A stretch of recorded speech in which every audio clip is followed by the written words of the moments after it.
여호와의 집, 우리 여호와의 성전, 곧 우리 하나님의 성전들에 서 있는 너희여, 여호와를 찬송하라. 여호와는 선하시며 그의 이름이 아름다우시니 그의 이름을 찬양하라. 여호와께서 자기를 위하여 야곱 곧 이스라엘을 자기의 특별한 소유로 택하셨음이로다. 하나님은 영이시니 예배하는 자가 영과 진리로 예배할지니라. 아멘.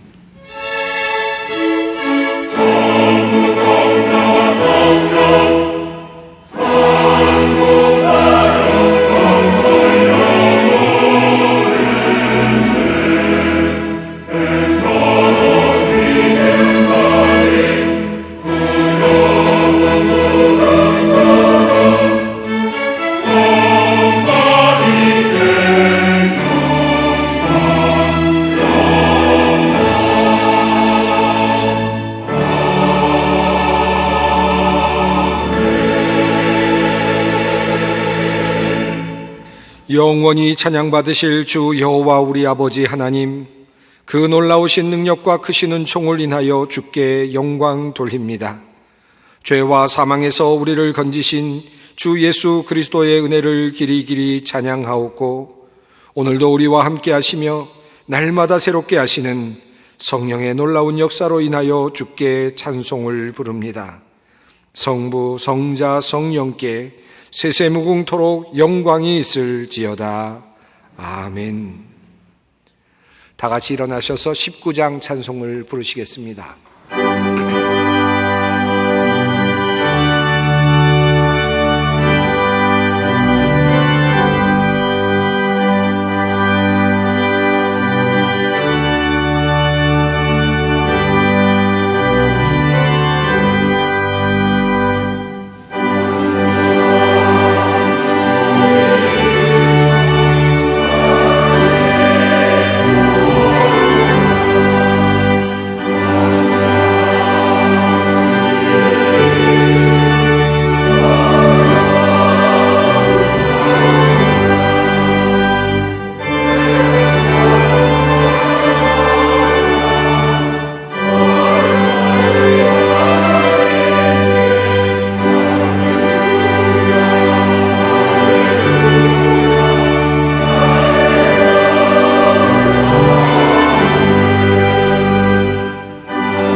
사랑과 긍휼이 풍성하신 하나님, 주님께서 우리를 불러주시니 오늘도 우리가 감히 주님께로 나왔습니다.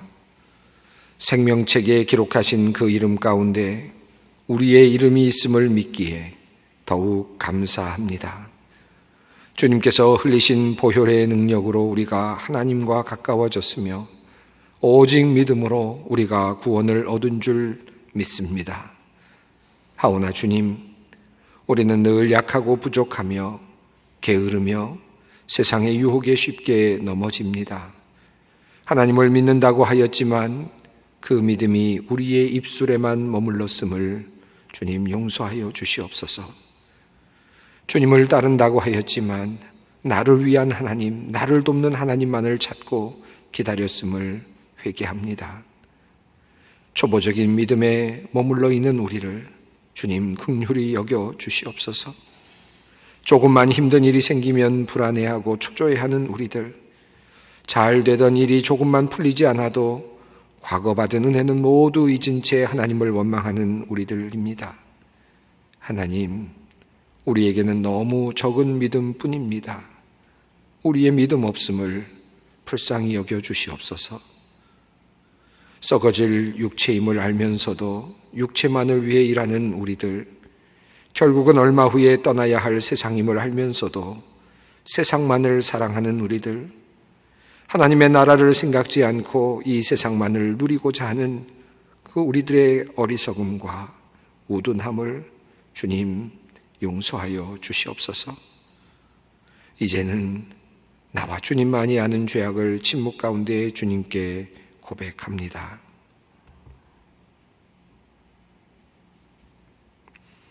여호와는 긍휼이 많으시고 은혜로우시며 노하기를 더디하시고 인자하심이 풍부하시도다.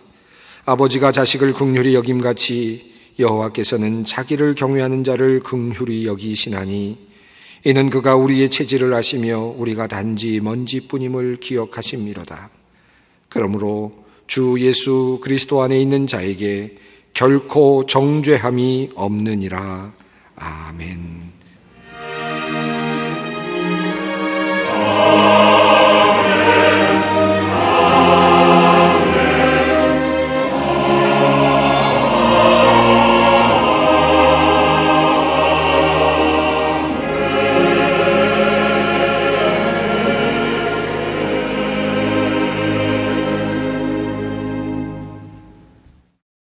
오늘 우리에게 주시는 하나님의 말씀입니다. 신약 성경 에베소서 3장 1절로 4절 말씀입니다. 에베소서 3장 1절로 4절 말씀입니다. 이 계시의 말씀을 봉독할 때 다 함께 살아계신 하나님의 음성을 들을 수 있기를 바랍니다. 이러므로 그리스도 예수의 일로 너희 이방인을 위하여 갇힌 자 된 나 바울이 말하거니와 너희를 위하여 내게 주신 하나님의 그 은혜의 경륜을 너희가 들었을 터이라. 곧 계시로 내게 비밀을 알게 하신 것은 내가 먼저 간단히 기록함과 같으니 그것을 읽으면 내가 그리스도의 비밀을 깨달은 것을 너희가 알 수 있으리라. 아멘. 오늘 예배 자리에 함께 하신 여러분 반갑습니다. 예배당에서 함께 예배 드리시는 여러분 반갑고 또 온라인으로 함께 예배를 드리시는 분들도 반갑습니다. 오늘은 한번 인사를 나누겠습니다. 우리 가정에서 또 처소에서 예배를 드리시는 분들이 꽤 많이 계시는데 온라인으로 예배를 드리시는 분들은 사랑합니다라고 인사를 나눠주시고 또 예배당에 오셔서 예배 드리시는 분들은 반갑습니다라고 인사를 나눴으면 좋겠습니다. 함께 인사 나누겠습니다. 사랑합니다. 반갑습니다. 우리가 거리 두기를 하느라고 또 가정에서 예배를 드리셔야 되는 분들이 또 많이 계십니다. 그러나 우리 하나님께서 모든 분들에게 같은 은혜를 내려주시기를 간절히 바랍니다. 지난주 저는 설교를 통하여서 내가 긍휼을 입은 이유라고 하는 제목으로 말씀을 드렸습니다. 내가 긍휼을 입은 이유가 무엇일까? 내가 잘나서일까? 내가 기도를 많이 해서일까? 하나님께서 나를 후에 사용하시려고 하는 것이었을까? 우리는 자주 그런 생각을 해왔지만 그런 신앙의 태도에서 우리가 조금 벗어나야 되겠다 하는 말씀을 드렸습니다. 나 중심의 신앙생활, 나 중심의 기복적인 신앙생활에서 한 걸음 더 나아갔으면 좋겠다 하는 부탁을 드렸습니다. 사도 바울이 말하는 것처럼 죄인 중에 괴수인 나를 하나님께서 부르신 이유, 하나님께서 나를 긍휼히 여기신 이유는 무엇인가? 나 같은 사람도 부르셨다는 것, 나 같은 죄인도 사용하신다는 것, 나 같은 사람 회방자요 그리고 방해꾼과 같은 사람도 하나님께서 길이 참아주신다고 하는 사실, 그 사실을 생각하면서 하나님께 긍휼하심을 생각하는, 하나님의 긍휼하심을 생각하는 그런 관점으로 우리가 새롭게 보아야겠다 하는 말씀을 나누었습니다. 자신을 겸손하게 낮추고 하나님 중심으로, 그리고 다른 사람 중심으로 하나님의 도구로 자기 자신을 바라보는 그런 관점이 필요하다 하는 말씀을 나누었습니다. 지난주 이 말씀을 나눈 후에 몇몇 분으로부터 문자가 저에게 왔습니다. 성도 여러분들이 저에게 주신 부탁의 내용이었습니다. 그 중에 이런 내용이 있습니다. 목사님, 하나님께서 저에게도 긍휼을 베풀어 주시겠지요? 그리고 또 이런 내용이 있었습니다. 저도 하나님의 긍휼하심을 입고 싶습니다. 기도해 주세요, 목사님. 저는 그 메시지를 받은 후에 사실은 조금 당황했습니다. 우리 성도님들 중에는 내가 긍휼함을 입은 이유가 무엇인가 라고 하는 그 이유를 찾기 전에 아직 나는 긍휼하심을 받지 못했어요. 아직도 하나님의 긍휼이 필요해요. 하나님의 긍휼하심이 저는 지금 필요합니다 라고 그렇게 간절히 요청하고 있는 사람들이 참 많이 있구나 하는 사실을 제가 깨달았기 때문입니다. 저는 모든 사람들이 다 하나님의 긍휼하심을 입었다는 전제 아래서 그 이유가 무엇인가 라고 하는 것을 생각해 보았는데, 그런데 우리 성도님들 중에는 아직 나는 하나님의 긍휼하심이 필요합니다 라고 말하는 그런 사람들이 많다는 것을 제가 알게 되었습니다. 참 부끄러웠습니다. 그리고 이렇게 말씀하시는 우리 성도님들의 마음이 많이 느껴졌습니다. 충분히 그럴 수 있겠구나 하는 생각이 들었습니다. 제가 아는 분 중에 지금 몇 년째 자격시험을 치르고 있는 분이 있습니다. 열심히 시험을 보지만 또 떨어지곤 해서 실망이 크죠. 그분이 아마 늘 이렇게 기도할 줄 압니다. 하나님, 저에게 올해는 꼭 긍휼을 베풀어 주십시오. 나는 하나님의 긍휼이 필요합니다. 그렇게 하나님께 기도하고 있을 줄 압니다. 좋은 배우자를 만나기 위해서 기다리는 사람이 있죠. 사업을 하면서 어렵지만 힘들게 사업을 이끌어가고 있는 분들이 있습니다. 그리고 좋은 대학에 들어가고 싶어서 열심히 노력하고 있는 아이들이 있죠. 또 그 아이들을 후원하고 위해서 기도하는 부모님들이 있습니다. 그분들의 기도가 무엇일까요? 하나님, 저에게 긍휼을 베풀어 주십시오. 저에게 은혜를 베풀어 주셔서 제가 원하는 일이 잘 이루어질 수 있게 해 주십시오. 아마 그런 기도를 드리고 있을 줄 압니다. 건강이 나빠져서 치료를 받는 분들이 있습니다. 갑자기 실직해서 일자리를 찾는 분들이 있죠. 그리고 가족이 어려움에 처해서 그 어려움을 극복하느라 힘들어하는 그런 가족들도 있을 것입니다. 이들 모두 한 가지 기도, 하나님 우리에게 긍휼을 베풀어 주십시오. 그 기도를 드리고 있을 줄로 생각합니다. 인간으로서 마땅하고 당연한 기도라고 할 수 있겠습니다.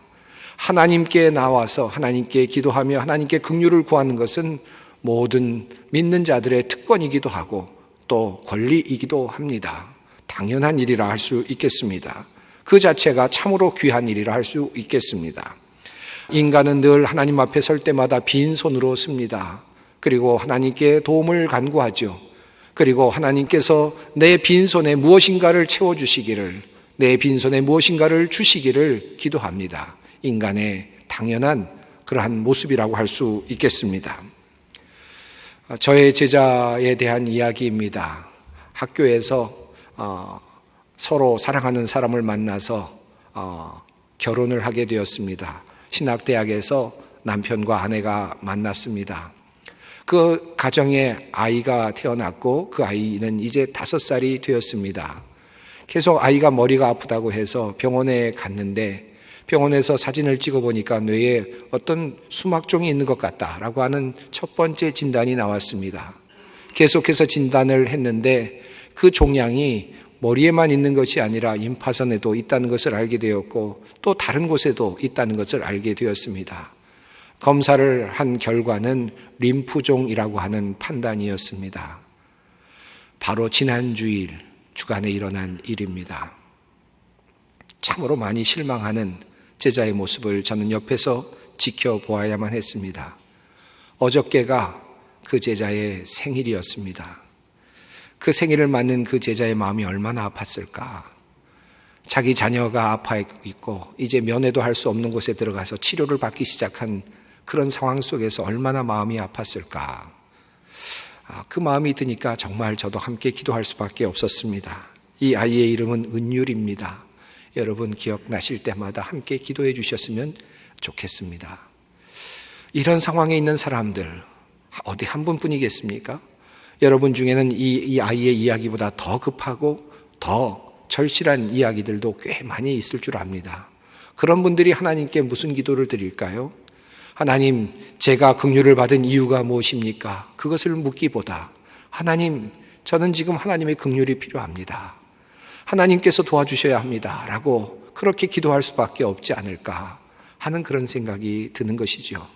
우리 모두는 그런 상황 속에 살고 있습니다.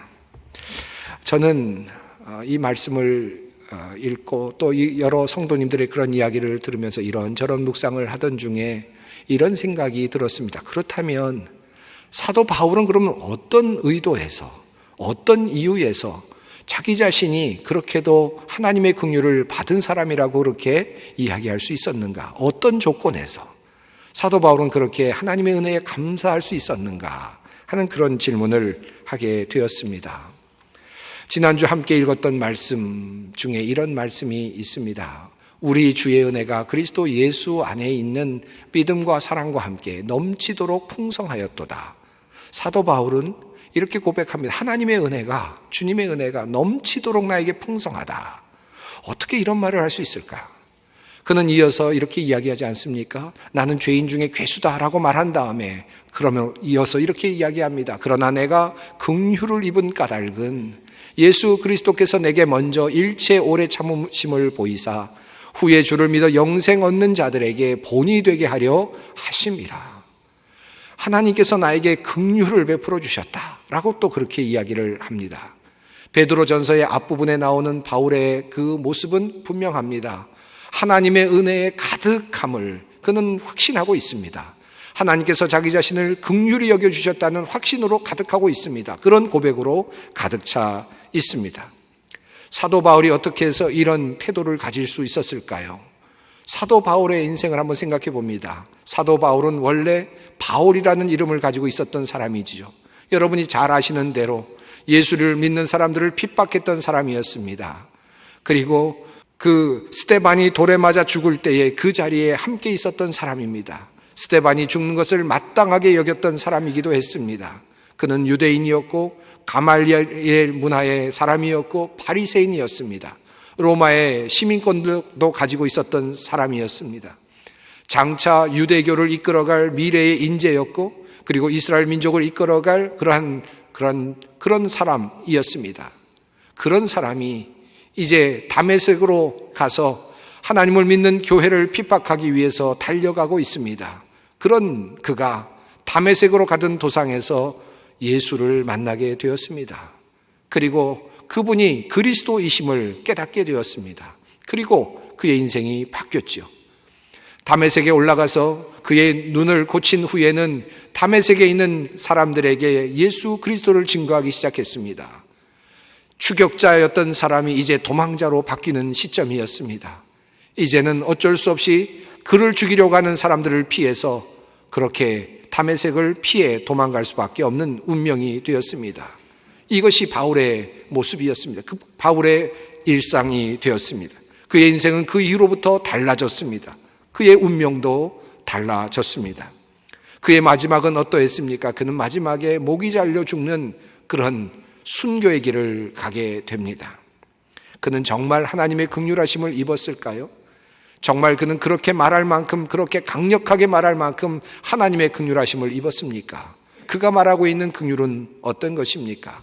사도 바울은 이렇게 자기 자신을 회고합니다.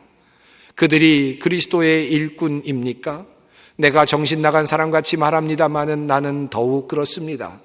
나는 수고도 더 많이 하고 감옥살이도 더 많이 하고 매도 더 많이 맞고 여러 번 죽을 뻔하였습니다. 유대 사람들에게서 마흔에서 하나를 뺀 매를 맞은 것이 5번이요 채찍으로 맞은 것이 3번이요 돌로 맞은 것이 1번이요 파선을 당한 것이 3번이요 밤낮 꼬박 하루를 망망한 바다를 떠다녔습니다. 자주 여행하는 동안에는 강물의 위험과 강도의 위험과 동족의 위험과 이방 사람의 위험과 도시의 위험과 광야의 위험과 바다의 위험과 거짓 형제의 위험을 당하였습니다. 수고와 고역에 시달리고 여러 번 밤을 지새우고 줄이고 목마르고 여러 번 굶고 추위에 떨고 헐벗었습니다. 그는 이렇게 회상합니다. 여러분, 이렇게 삶을 살았던 바울이 과연 하나님의 긍휼하심을 입은 사람이라 할 수 있을까요?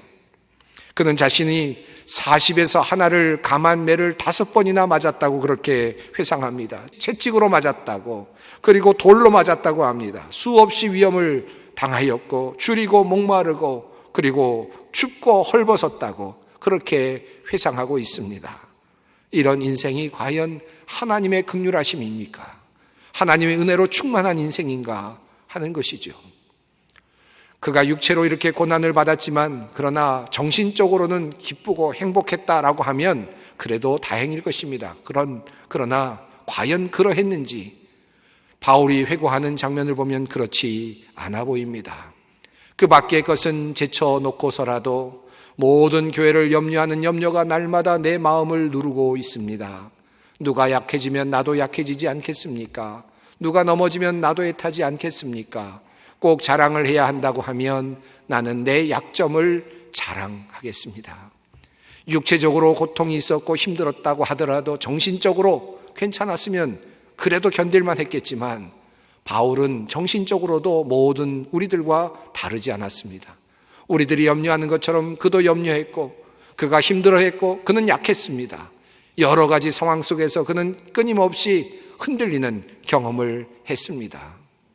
정신적으로도 그는 행복하지 못했던 것 같습니다. 그렇다고 영적으로 그러면 하나님께서 성령의 감동으로 그를 완전히 제압해 주셔서 어떤 사악한 생각이나 어떤 인간적인 생각이 절대로 드러나지 못하도록 그를 이끌어 주셨습니까? 마치 성자처럼 그렇게 기쁨으로 살 수 있도록 만들어 주셨습니까? 그렇지도 않습니다. 바울은 이렇게 회상합니다. 내 속사람으로는 하나님의 법을 즐거워하되 내 지체 속에서 한 다른 법이 내 마음의 법과 싸워 내 지체 속에 있는 죄의 법으로 나를 사로잡아 오는 것을 보는도다. 오호라 나는 곤고한 사람이로다. 이 사망의 몸에서 누가 나를 건져내랴. 그는 하나님의 성령을 받았음에도 불구하고 끊임없이 하나님의 성령의 지배를 받아야 함에도 불구하고 끊임없이 자기 마음속에서 흘러나오는 육적인 동기에서 흘러나오는 그런 세상적인 감정, 사탄의 유혹을 끊임없이 견뎌내야 했습니다. 그와 같은 전투를 계속해야 했습니다. 그를 사로잡아오려는 사탄의 그런 죄의 법과 싸우는 곤고함을 경험해야만 했습니다. 정리해보면 그는 육체적으로도 편안한 삶을 살지 못했지요. 매맞고 굶주리고 감옥에 들어가는 삶의 연속이었습니다. 참으로 힘든 삶을 살았습니다. 정신적으로도 그는 모든 사람들과 다르지 않은 염려와 약함이 그에게 있었습니다. 심지어 영적으로도 그는 그 안에서 자기 자신을 사로잡아오는 죄의 법과 싸워야 하는 그와 같은 경험을 해야만 했습니다. 도대체 그가 누리는 하나님의 긍휼하심은 무엇이며 그가 누리는 풍성한 하나님의 은혜는 도대체 어디에 있는 것입니까? 사도 바울이 자기 자신을 위해서 기도하는 장면이 나오는데 그곳에서 하나님께 3번 기도했다는 그런 이야기가 나옵니다. 하나님께서 자기 자신에게 주신 가시를 제해달라고, 육체의 가시를 제해달라고 3번 간구했지만 하나님께서 들어주시지 않았다라고 말하는 그런 내용이 있지요. 그 말씀의 내용이 이렇습니다. 여러 계시를 받은 것이 지극히 크므로 너무 자만하지 않게 하시려고 내 육체의 가시 곧 사탄의 사자를 주셨으니 이는 나를 쳐서 너무 자만하지 않게 하려 하심이라. 이것이 내게서 떠나가게 하기 위하여 내가 3번 주께 간구하였더니 나에게 이르시기를 내 은혜가 내게 족하도다. 이는 내 능력이 약한 데서 온전하여 짐이라 하신지라. 그에게는 육체의 가시가 있었습니다. 3번이나 그 육체의 가시만큼은 좀 제거해달라고 하나님께 간구했지만 그 육체의 가시조차도 하나님은 제하여 주시지 않으셨습니다. 그리고 하나님은 말씀하시기를 내 은혜가 내게 족하다라고 그렇게 말씀하셨다는 것입니다. 하나님의 은혜가 얼마나 큰 것이기에 내 은혜가 내게 족하다라고 말씀을 할 수도 있는 것입니까? 그가 그렇게 고난을 받고 정신적으로도 영적으로도 힘든 전투를 하고 있는 그런 상황 속에서 얼마든지 하나님께서 그 가시조차는 빼주실 수도 있었을 것 같은데 하나님께서는 그것조차도 허락하시지 않으셨습니다. 그리고 하신 말씀, 내 은혜가 내게 족하다. 도대체 사도 바울은 어떤 하나님의 긍휼하심을 얻은 것입니까? 어떤 풍성하신 하나님의 은혜를 경험하고 있는 것입니까? 오늘 본문 속에 그 해결의 실마리가 있습니다. 오늘 본문을 다시 봅니다. 이러므로 그리스도 예수의 일로 너희 이방인을 위하여 갇힌 자 된 나 바울이 말하거니와 너희를 위하여 내게 주신 하나님의 그 은혜의 경륜을 너희가 들었을 터이라. 곧 계시로 내게 비밀을 알게 하신 것은 내가 먼저 간단히 기록함과 같으니 그것을 읽으면 내가 그리스도의 비밀을 깨달은 것을 너희가 알 수 있으리라. 차분하게 써내려가는 바울의 글 속에서 그가 강력하게 누리고 있는 한 가지를 알 수 있습니다. 그리스도의 비밀, 그리스도의 비밀. 그것이 그를 사로잡고 있음을 볼 수 있습니다. 그는 서신서를 통해서 그의 글을 통해서 끊임없이 그 비밀에 대하여 설명했습니다. 그는 그 그리스도의 비밀을 깨달았던 것입니다. 예수께서 그리스도가 되셨다는 사실, 예수께서 메시아이시라는 사실, 그분이 십자가에 달려 돌아가셨으나 다시 살아나셨다는 사실, 그래서 우리와 멀어졌던 하나님과의 관계가 예수 그리스도를 통하여 다시 연합되게 되었다는 사실, 그래서 예수 그리스도를 통하여 우리가 은혜의 상속자가 되게 되었다는 그 사실, 그 그리스도의 비밀, 예수께서 부활하심으로 사망의 모든 권세가 파해졌다는 사실, 그래서 우리에게는 부활의 소망이 있게 되었다는 사실, 바로 이 그리스도의 비밀, 이 그리스도의 비밀을 그는 지금 노래하고 있는 것입니다. 그리고 그 노래 때문에 그 흥분이, 그 감격이 그를 지금 지탱해 나가고 있는 것입니다. 그리고 이어서 그는 또 다른 비밀에 대해서 이야기합니다. 오늘 본문이 이어지는 그 본문 뒷부분에 나오는 말씀이죠. 그 비밀의 내용인즉 이방 사람들이 복음을 통하여 그리스도 예수 안에서 유대 사람들과 공동 상속자가 되고 함께 한 몸이 되고 약속을 함께 가지는 자가 되는 것입니다. 나는 이 복음을 섬기는 일꾼이 되었습니다. 내가 이렇게 된 것은 하나님께서 그분의 능력이 작용하는 대로 나에게 주신 그분의 은혜의 선물을 따른 것입니다. 사도 바울은 그 전까지만 해도, 유대인으로 살 때만 해도 하나님의 복음은 유대인에게 안에 갇혀 있는 줄 알았습니다. 예수 그리스도의 복음은 그 안에만 갇히는 줄 알았습니다. 그런데 하나님께서 깨달음을 주셨다는 것입니다. 이 복음은 유대인에게만 머무는 것이 아니라 이방인에게도 전해져야 된다는 사실을 깨닫게 되었다는 것입니다. 이 어마어마한 비밀을 깨닫게 되었다는 것입니다. 그리고 이 일을 위해서 하나님께서 자기 자신을 부르신다는 사실을 깨닫게 되었다는 것입니다. 이것이 그에게는 놀라움이었습니다. 이 복음이 이방인들에게까지도 전파되기를 원하신다는 이 놀라운 구원의 경륜을 깨닫게 된 것을 그는 지금 노래하고 있는 것입니다. 바울은 이렇게 고백합니다. 하나님께서 모든 성도 가운데서 지극히 작은 자보다 더 작은 나에게 이 은혜를 주셔서 그리스도의 헤아릴 수 없는 부요함을 이방 사람들에게 전하게 하시고 만물을 창조하신 하나님 안에 영원전부터 감추어져 있는 비밀의 계획이 무엇인지를 모두에게 밝히게 하셨습니다. 바울은 하나님께서 자기 자신에게 주신 비전을 발견한 것입니다. 하나님께서 자기 자신을 향해서 주시는 그 소명을 발견한 것입니다. 이방인들을 향해서 나가라고 하는 하나님의 그 음성을 들었던 것입니다. 그리고 그것을 보았던 것입니다. 하나님께서 바울에게 하나님의 그 비밀한 경륜을 열어 보여주신 것입니다. 비전이 보였던 것이죠. 그리고 그 일을, 그에게 일을 맡겨주신 것입니다. 하나님께서는 바울에게 어떠한 자리를 주지 않으셨습니다. 어떤 직업을 주지 않으셨습니다. 하나님께서는 그에게 비전을 주셨습니다. 하나님께서는 그에게 꿈을 주셨습니다. 하나님께서는 그에게 일을 주셨습니다. 하나님께서는 그에게 사역을 맡겨주셨습니다. 돈을 주시지 않으셨습니다.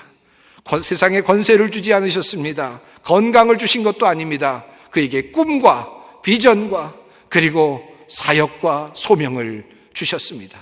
이것이 하나님의 은혜였습니다. 사도 바울은 그것을 노래하고 있습니다.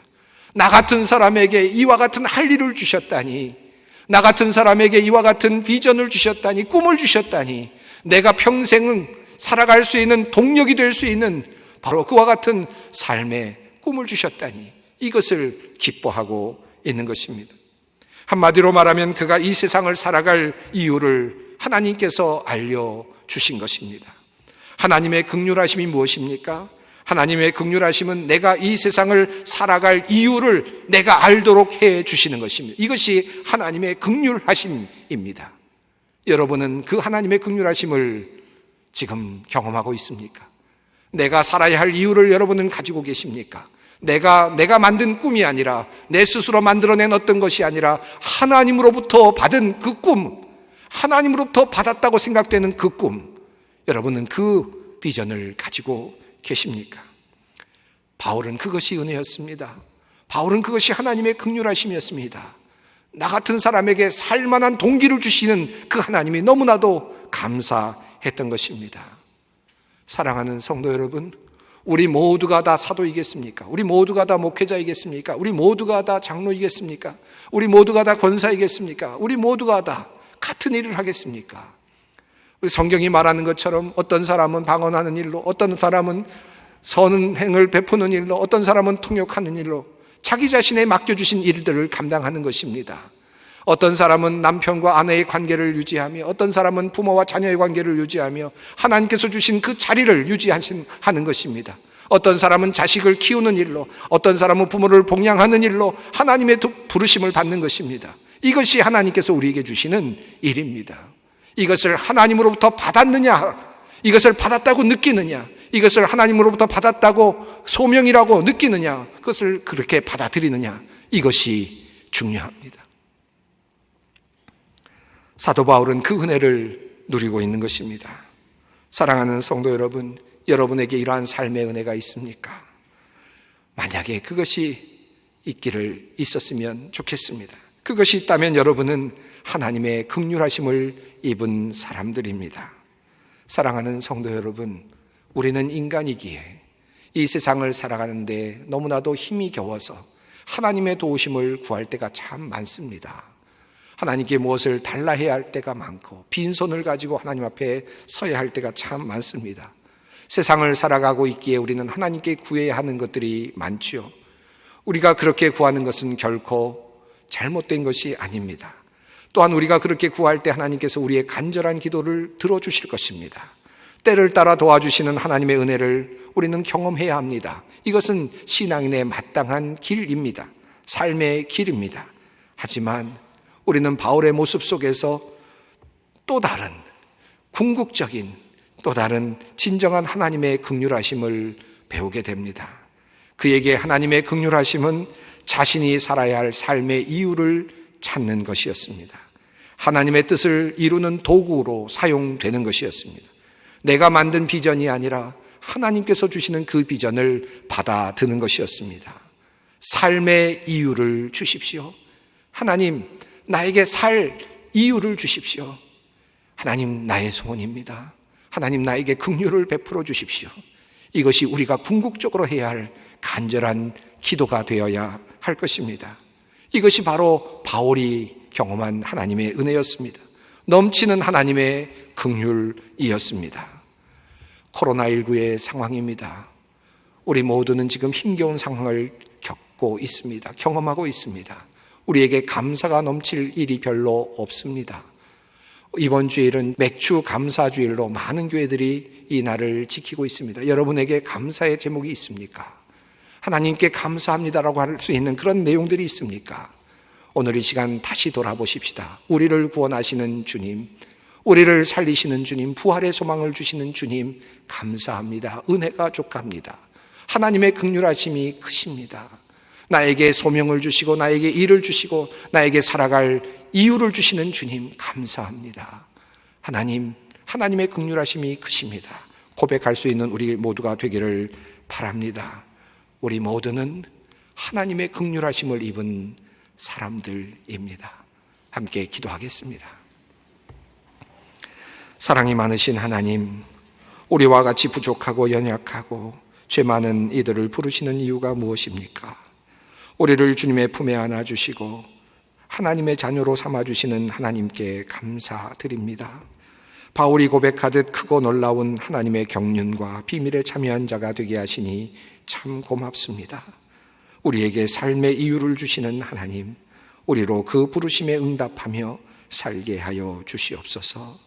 예수님의 이름으로 기도드립니다. 아멘. 찬송가 320장 찬송을 부르십니다.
평화의 하나님께서 친히 여러분을 완전히 거룩하게 해주시고 우리 주 예수 그리스도께서 오실 때에 여러분의 영과 혼과 몸을 흠이 없이 완전하게 지켜주시기를 빕니다.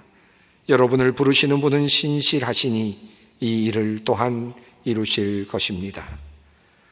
온 인류를 구원하시기 위하여 이 땅에 오셔서 십자가를 지시고 죽으신 우리 주 예수 그리스도의 은혜와 죽은 예수를 살려내시어 크고 놀라운 우리를 향한 구속의 비밀을 열어주신 하나님의 그 크신 사랑하심과 오늘도 우리로 하여금 그 놀라운 비밀을 깨달아 알게 하시는 성령님의 교통하심이 내 삶의 이유를 찾으며 우리도 긍휼을 받은 자입니다. 주님께 고백하며 감사하는 주님의 모든 백성들 위해 이 나라와 역사와 민족 위에 영원히 함께 하시기를 간절히 축원하옵나이다. 아멘.